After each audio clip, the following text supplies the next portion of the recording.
Olá, tudo bem? Estou aqui hoje para falar sobre este livro aqui, ó, Dirceu e Marília, do Nelson Cruz.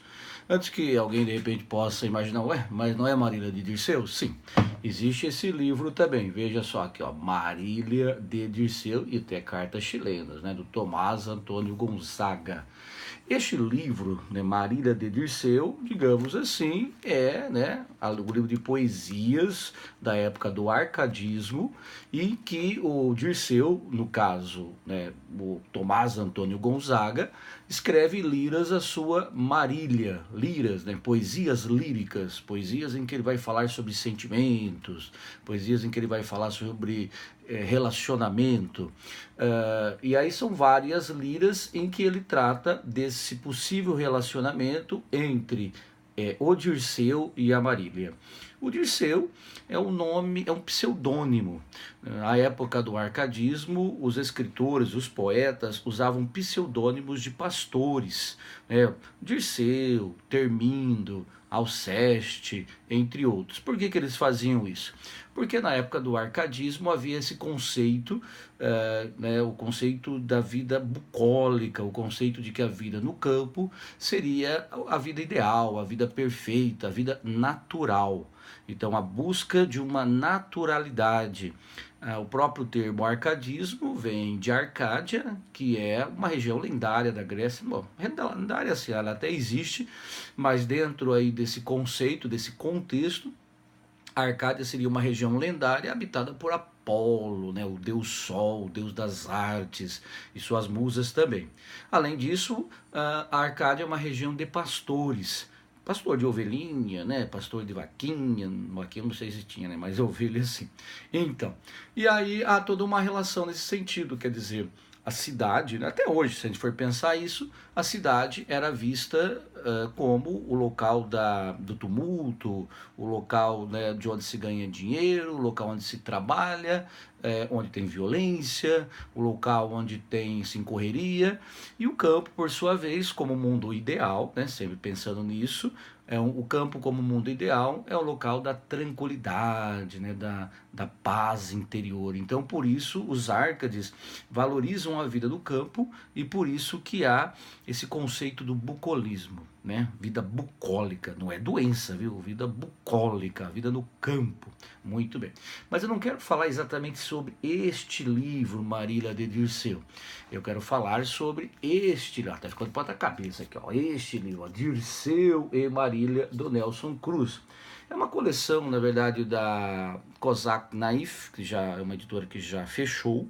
É, então, quer dizer, não há, assim, você vai encontrar o livro, claro, em sebo, eventualmente em alguma livraria que ainda disponha, né, desse material, mas não é uma encontra muito fácil.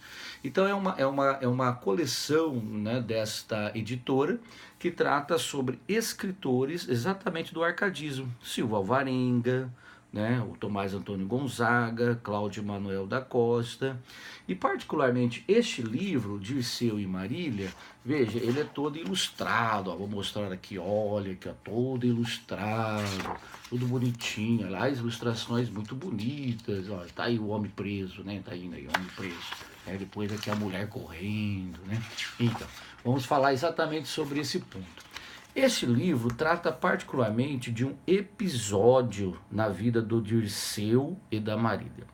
Como eu estava dizendo, Dirceu seria o Tomás Antônio Gonzaga, um escritor árcade que, entre outras coisas, né, foi advogado, trabalhou aí no judiciário no Brasil, teve uma boa, ele era português, mas teve uma boa formação em relação a isso tudo, escreveu inclusive um tratado de direito natural, né, era a tese dele de, que a gente diria hoje, doutoramento, né, então ele escreveu essa tese, tratado de direito natural, que tem tudo a ver, ó, direito, né, então a questão aí, né, da vida da vida das leis e também o naturalismo nas leis, quer dizer, quais são os nossos direitos naturais em contraposição aos direitos positivistas ou positivos. Positivistas é o termo melhor, mas enfim, não é sobre isso que a gente vai tratar aqui.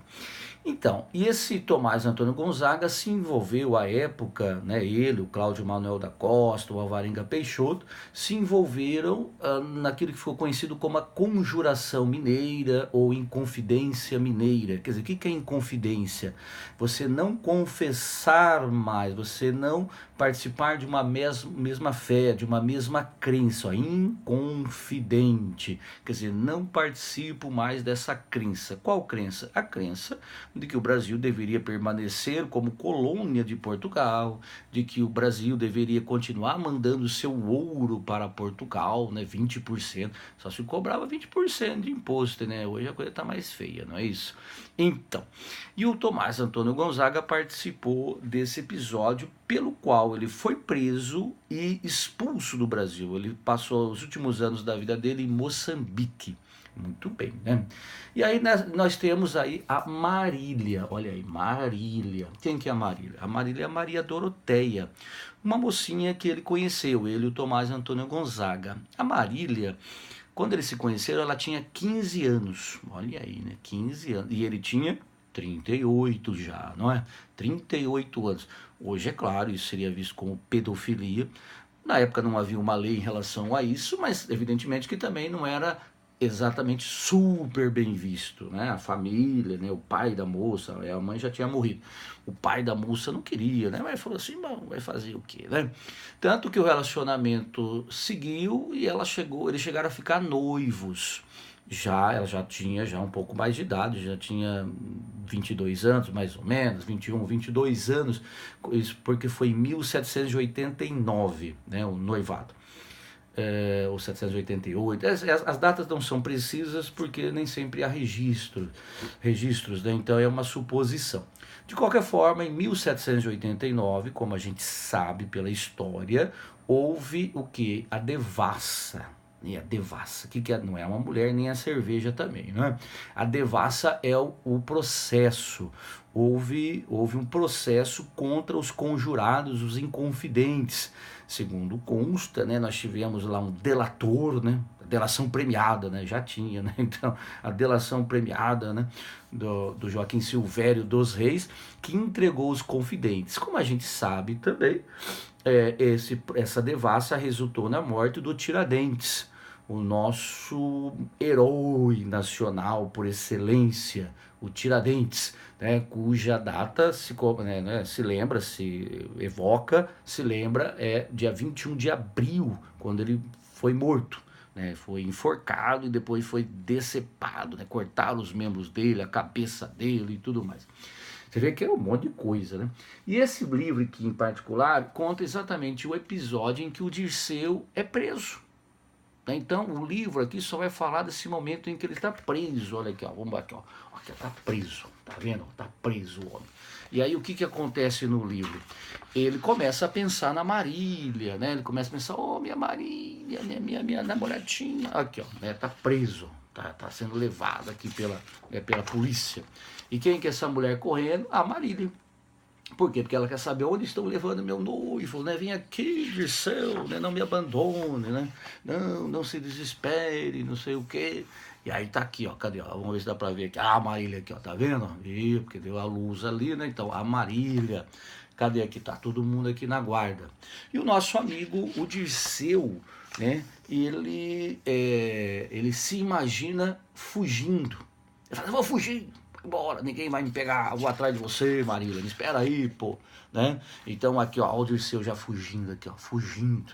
E aqui nós temos os guardas procurando, cadê ele, né? Fica aquela coisa lá, né? E aí, de novo, ele é preso. Aqui, ó, tá vendo aqui, ó, preso. Tá preso, mano. E aqui nós temos a cidade que você pode ver, Minas Gerais, aqui é o Vila Rica, né? Hoje é Ouro Preto, na época se chamava Vila Rica. Então, mais uma vez aqui. Então, é um livro em que a gente não tem muito discurso verbal, é pouco, né? Pouco. Mais imagens. Então, quer dizer, não é um livro para criança, apesar das imagens, não é um livro para criancinha. É um livro, nem para adolescente exatamente, é um livro que fala sobre esse episódio, que pode ser lido por qualquer pessoa, o adolescente, ou, né, o adulto, mas é um livro que, para apreciar melhor, é preciso conhecer um pouquinho a história, né? A história. Então, e aí, né, até virei aqui para a gente ver o que que era. Olha aqui, tá preso de novo. E o nosso amigo reencontra Marília. Ó, reencontra, mas ele reencontra de verdade ou ele reencontra na imaginação? Então esse que é o ponto. Há um poema neste livro aqui, né, uma das liras, em que ele fala que ele está no arcabouço, né, quer dizer, ele está na prisão, ele está lá, né, preso já, não está fugindo ainda, nem sendo levado, em que ele fala, olha, podem me prender, mas a minha cabeça sempre será livre. E a minha cabeça, Marília, só pensa em você, estou apaixonadinho, né? Quero casar com você e tudo mais. Então, esse livro, Dirceu e Marília, conta exatamente esse episódio da prisão, de como a Marília recebeu essa notícia e ficou preocupada e foi atrás do rapaz, e como ele, pela imaginação, se sentiu livre uma última vez para encontrar a sua amada. Olha que bonito! Mais ou menos, né? Por que mais ou menos? Porque, não aqui neste livro, mas na história real, o Tomás Antônio Gonzaga, como eu falei, foi condenado ao degredo em 1792.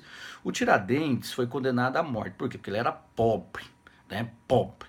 Então, o Brasil era regido pelas ordenações filipinas, que em seu livro quinto, que falava sobre as questões penais, né, seria hoje um código penal, na época não se usava esse termo exatamente, mas o conceito era o mesmo.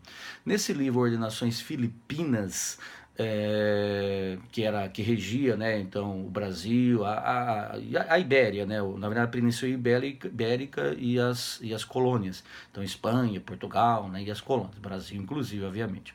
Então, as ordenações filipinas diziam o seguinte: se o cara é pobre, né? Ele tem que receber uma pena maior, às vezes chibatada, às vezes ir para as galés, às vezes ser degradado, às vezes ser condenado à morte, que é o caso do Tiradentes. Por que o Tiradentes foi condenado à morte? Porque foi um crime de lesa majestade. Só para dizer, né, dois crimes que se condenava à morte uma pessoa: crime de lesa majestade e crime contra a crença religiosa, não a crença em si, mas você pregar, né, pregar ir contra e manifestar isso de modo a levar outras pessoas a deixarem de ser religiosas, por exemplo. Não é? Muito bem. E já o Tomás Antônio Gonzaga, como eu falei, ele tinha um cargo elevado, né, promotor, etc., trabalhava no judiciário. E ele foi, então, condenado ao degredo, foi morar em Moçambique. Lá em Moçambique, ele seguiu a vida dele. Quer dizer, ele foi condenado ao degredo, não à prisão. Entenderam? Ele não podia voltar para o Brasil.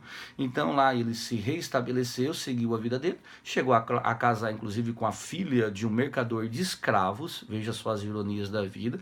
Ele que lutou pela liberdade, né? Liberdade do Brasil, liberdade dele mesmo, se casou com a filha de um mercante de escravos. E lá ele, né, teve também uma vida boa, seguiu ali a carreira dele na área judiciária. E o que aconteceu com a Maria Doroteia? A Maria Doroteia ficou esperando, tá até hoje esperando o rapaz voltar, né? Será que ele volta ainda? Né? Então, Dirceu não morreu. Né? Sempre tem isso. Michael Jackson não morreu. Quem mais não morreu, né? Sempre tem gente que fala, não morreu. Quem mais não morreu? Deixa eu ver aqui. Elvis Presley não morreu. Então, e aí a nossa amiga Maria Doroteia ficou até aos 85 anos. O que dá mais ou menos 1850, deixa eu fazer a conta aqui, 53, se não me falha a memória. Ela se tornou reclusa, quer dizer, ela foi viver num sítio, né, numa fazenda da família. Ela era bem de vida, né, a família era bem de vida, mas se tornou reclusa. Quer dizer, em pleno romantismo, né, muitos poetas adoravam as liras do Tomás Antônio Gonzaga. Eu não sei qual o contato que de repente ela poderia ter tido, né, com escritores, como Castro Alves, como Casimiro de Abril, Gonçalves Dias, que eram autores que admiravam as liras do Tomás Antônio Gonzaga. Mas ela, né, ficou ali na dela, falou, não quero saber de mais ninguém, não vou casar, né? E aí vou ficar esperando o Dirceu. Dirceu voltará um dia para mim, né? Tá esperando até hoje, tá esperando lá. Então, até porque o Dirceu, né, o Tomás Antônio Gonzaga, morreu aproximadamente em 1810. Eu digo aproximadamente porque, como eu disse, os registros nem sempre são claros, mas essa é um consenso de que ele teria morrido em 1810, eu já vi até 1809. Então, mas não importa, de qualquer modo morreu bem antes dela, porque também ele já era mais velho que ela, né? Já era mais velho, ele tinha o que? 20 anos, 23 anos a mais do que ela quando eles se conheceram. Tá certo? Então é isso aí, lindo, maravilhoso, Dirceu e Marília. Só para encerrar, na verdade, é interessante que o Joaquim Norberto, um escritor do romantismo, que hoje é esquecido, né, um escritor esquecido, eu morei numa rua chamada Rua Joaquim Norberto em São Paulo, olha aí, tem lá, fica onde que fica, Jardim São Paulo, fica na Zona Norte de São Paulo, tem o nome, né, uma rua com esse nome, Joaquim Norberto. E o Joaquim Norberto escreveu um livro também, mais ou menos com esse título, Dirceu de Marília. Esse era o título. Então nós temos Marília de Dirceu, Tomás Antônio Gonzaga, Dirceu de Marília, do Joaquim Norberto, poeta do romantismo, século XIX, e Dirceu e Marília, Nelson Cruz. Agora um livro de agora, né? Aquele livro bonito, verdinho, né? Até por isso que eu tô de verde, para combinar, entendeu? Então é isso aí, né? Obrigado pela atenção, tchau.